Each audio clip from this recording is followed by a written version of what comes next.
يا أيها المزمل قم الليل إلا قليلا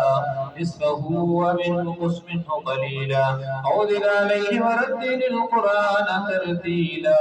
إنا سنلقي عليك قولا ثقيلا إن ناشئة الليل هي أشد وطئا وأقوم قيلا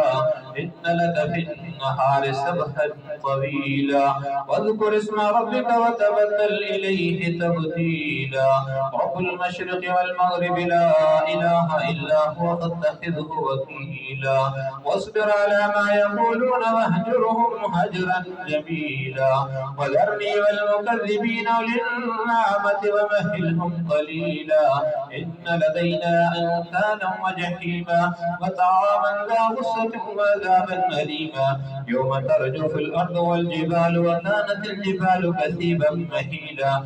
إنا أرسلنا عليكم رسولا شاهدا عليكم كما أرسلنا إلى فرعون رسولا فعصى فرعون الرسول فأخذناه أخذا وبيلا فكيف تتقون إن كفرتم يوما يجعل الولدان شيبا والسماء منفطر به كان وعده مفعولا إن هذه تذكرة فمن شاء اتخذ إلى ربه سبيلا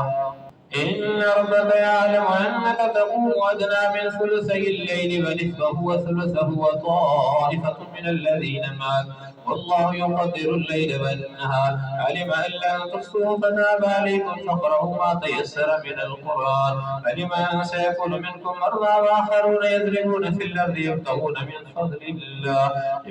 من فلاح رقاتنا في سبيل الله فاقرؤوا ما تيسر منه وأقيموا الصلاة وآتوا الزكاة وأقرضوا الله قرضا حسنا وما تقدموا لأنفسكم من خير تجدوه عند الله خيرا وأعظم أجرا واستغفروا الله إن الله غفور رحيم.